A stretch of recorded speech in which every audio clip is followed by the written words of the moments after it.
This beautiful young girl named Chioma was threatened by her school teacher to sleep with him, or else he will make sure that she fails all her exams. But even the teacher does not know that Chioma was a bad girl. What she did will shock you. Grab your popcorn and enjoy this amazing story. Chioma was the kind of girl that everyone noticed. She was young, beautiful, and intelligent. Her smooth dark skin shone like a polished wood, and her bright eyes were always full of life. Boys admired her, and girls wanted to be like her. But Chioma was not just a pretty face. She was sharp like a razor blade, and she knew when someone was lying. She could sense danger before it arrived. At school, she was one of the best students. She passed all her subjects with flying colors, except one, government. The teacher, Mr. Ebuka, always found a way to mark her down. It didn't make sense. She knew she was good at the subjects. Then, one day, she found out why.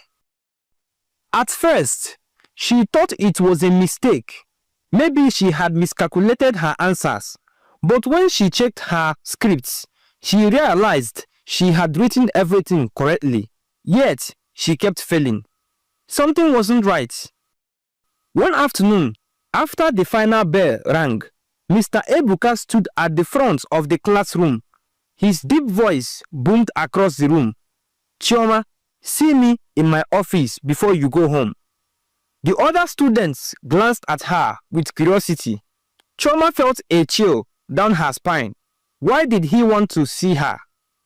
After packing her books, she took a deep breath and walked towards his office. She knocked lightly.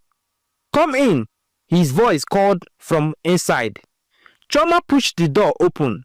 Mr. Ebuka sat behind his large wooden desk, his eyes fixed on her like a hawk watching its prey. Sit down, he said, pointing to the chair in front of him. Chioma sat cautiously, gripping the edge of her school bag. Chioma, he began leaning back in his chair. You're a smart girl, but it seems you are struggling in my subjects. Chioma frowned. Sir, I don't think I'm struggling. I study hard and answer correctly in exams. Mr. Ebuka chuckled, shaking his head. It doesn't work that way, my dear. You see, in life, it's not always about how intelligent you are. Sometimes, it's about how willing you are to cooperate. Chioma's stomach twisted. She didn't like where this conversation was going. I don't understand, sir, she said slowly. Mr. Ebuka stood up and walked around his desk.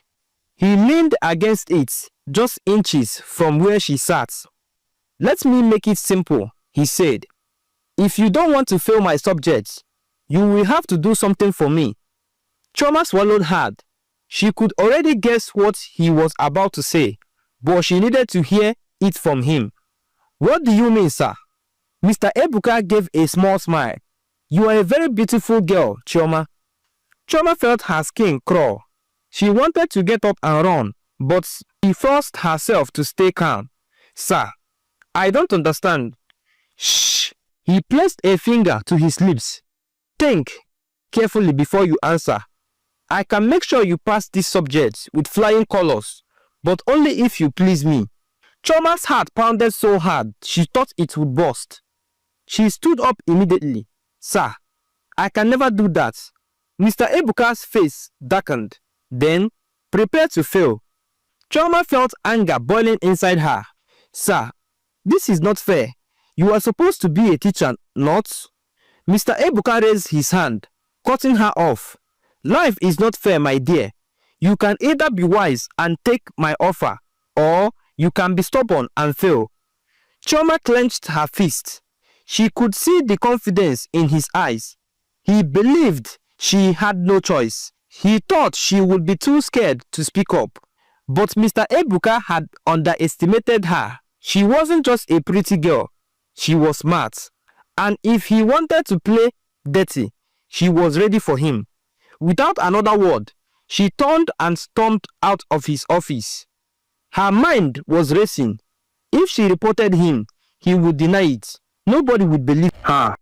She had to find another way, a way to make sure he never got away with this, a way to trap him with his own words, and she knew exactly how to do it. Chioma walked home in deep thoughts. The anger in her heart burned like fire, but she knew anger alone wouldn't solve this problem. Mr. Ebuka thought she was just another helpless girl, too afraid to fight back. He believed he had all the power, but he was wrong. As soon as Chioma got home, she locked herself in her room and sat on her bed. She needed a plan, a solid plan. If I tell the principal, he will deny it, she whispered to herself. If I tell my mother, she will report him, but what proof do I have? She sat quietly for a few moments. Then, suddenly, an idea struck her. A recording. She needed to catch him in the act with proof that no one could deny. Chioma's lips curled into a smile. Yes, that's it. She immediately brought out her small smartphone. It wasn't the latest model, but the camera worked fine. She scrolled through her apps until she found the voice recorder. It was good, but not enough. She needed video evidence.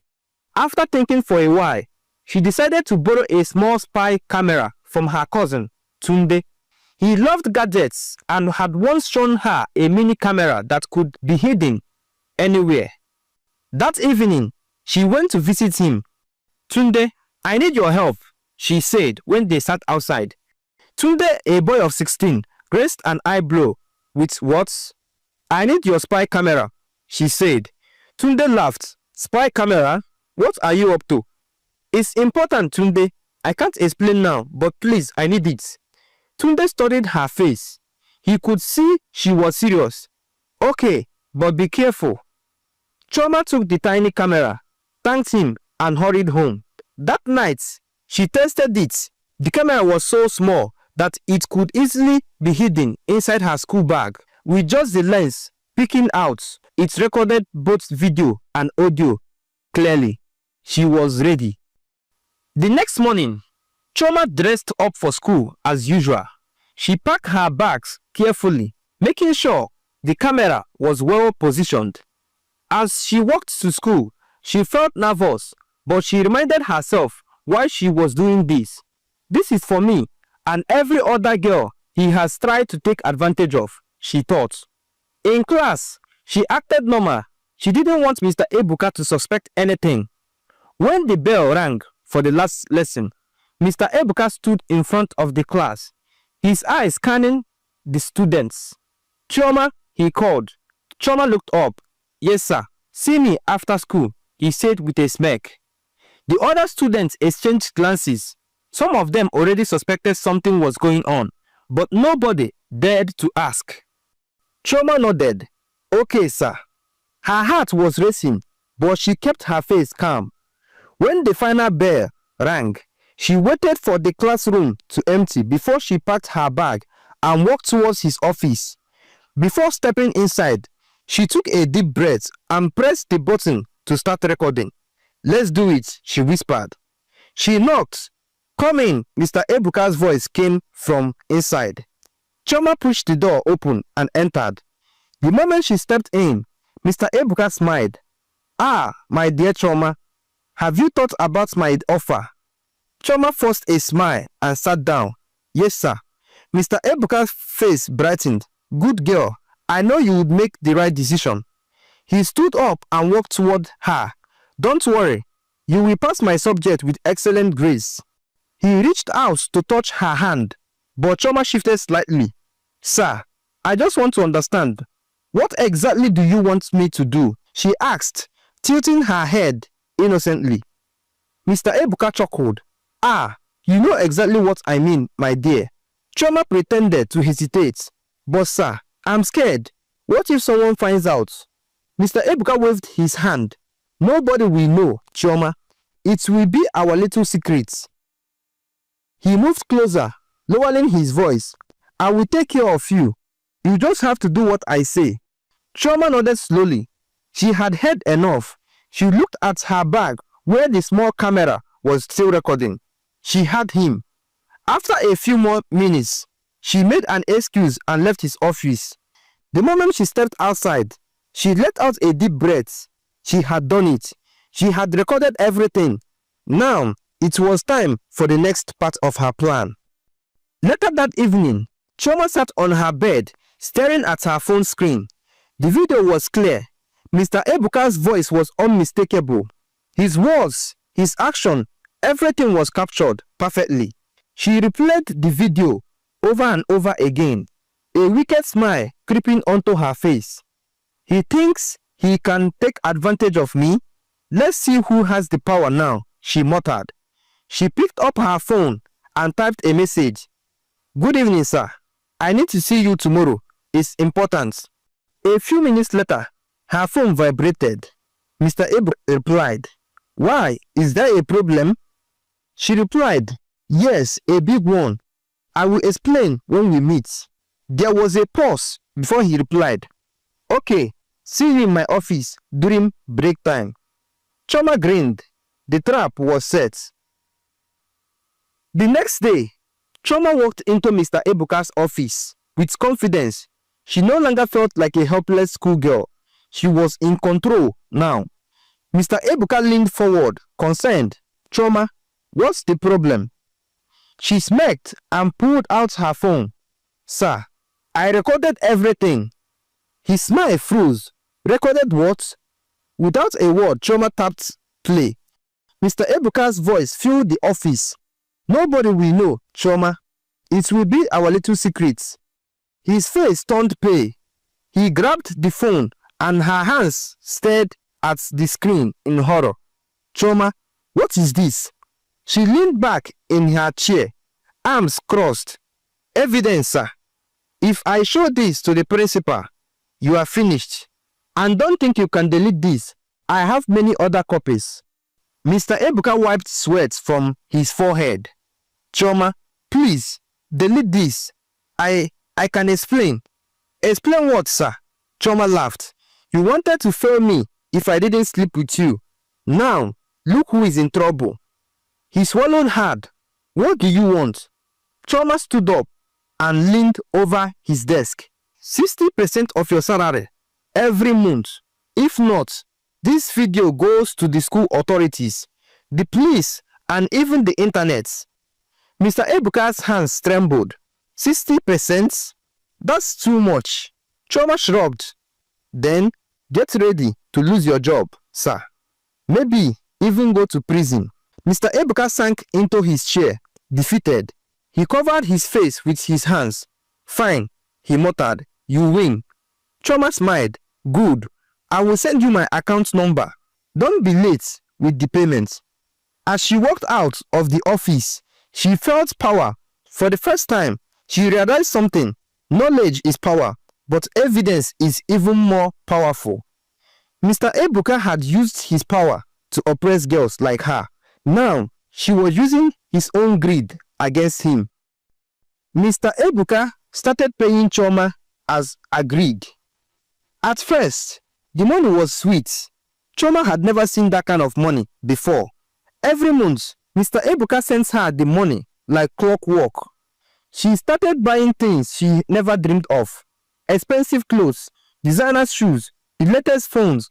She even started giving money to her mother, telling her it was from a scholarship. Life was good, but soon it wasn't enough. One evening, Chioma sat on her bed scrolling through social media. She saw a girl from another school showing off a brand new iPhone and an expensive gold wristwatch. Chioma frowned. Why should she have more than me? A dangerous thought crept into her mind.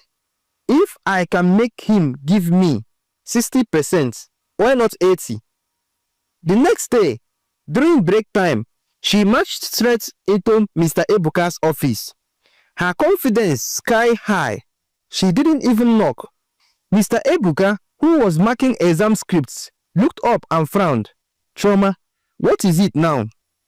Chioma leaned against the door, crossing her arms. Sir, I need more money. He sighed, rubbing his forehead. Chioma, I already give you 60% of my salary. That's more than enough. She smirks. I want 80% now. His pen dropped from his hand. What? Chioma, are you mad? 80%? That means I won't even have enough for my own survivor. Chioma shrugged. That's your problem, sir. I want the money. Mr. Ebuka stood up, his hands shaking. Chioma, please. You don't understand. My wife is complaining. My children are hungry. I can barely pay rent. I can't do this anymore. Chioma tapped her phone screen and smiled. Should I send the video to your wife or to the principal? Mr. Ebuka's eyes widened in horror. He felt sweat dripping down his back. Chioma, please, don't do this, he whispered. She stepped closer, lowering her voice. Then, pay me, sir. 80% or nothing. His knees felt weak. He knew he couldn't win against her. He had no choice. That evening, he sent the money. Chioma grinned as she saw the alerts on her phone. Fool. But Mr. Ebuka sat in his dark living room, staring at his empty bank account. His wife walked in and noticed his expression. Ebuka, what is it? She asked worried. He shook his head and answered, nothing. But deep inside, he knew he was finished. This couldn't go on. He had to put an end to this, even if it meant confessing his sins. His bank account was already empty. He stared at his wallet. His hands trembled as he counted the last few naira notes left. It wasn't enough.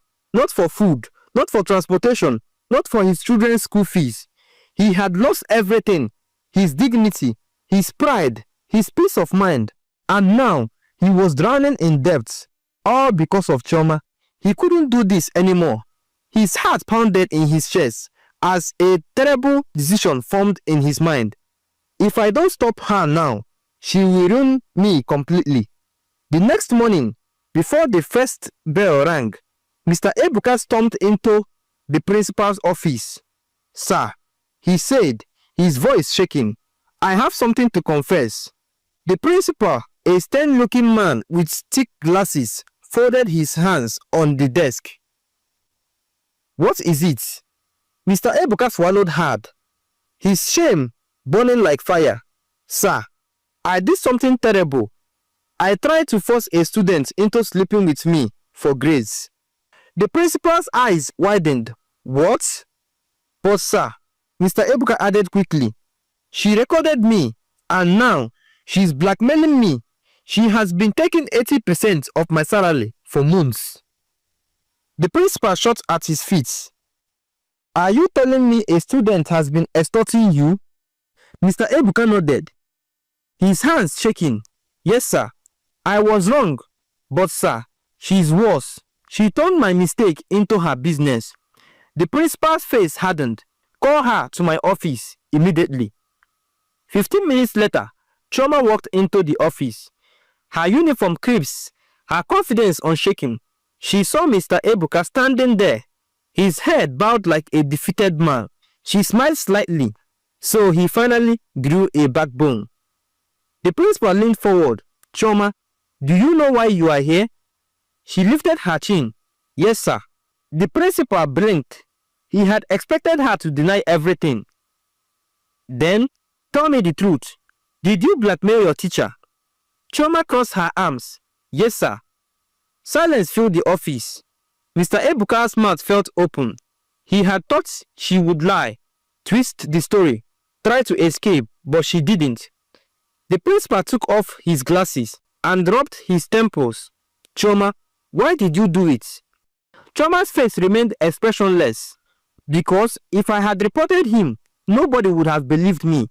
I had to take matters into my own hands. The principal was quiet for a long moment. His fingers drummed against the table.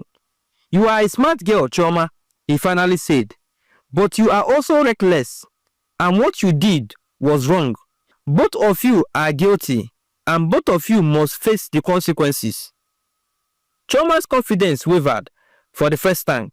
She shifted her feet. Sir, what do you mean? The principal's voice was firm. You will find out soon enough. Mr. Ebuka swallowed hard. Chioma clenched her fists. Neither of them realized what awaited them next.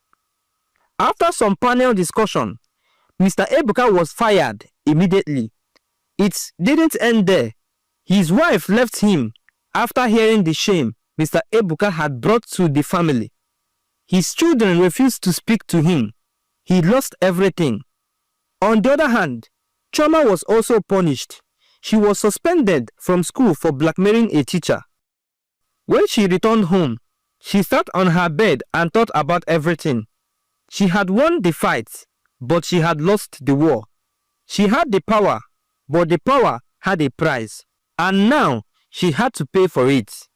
But above all, her parents and her fellow students were very proud of her. No teacher would try to take advantage of any student again.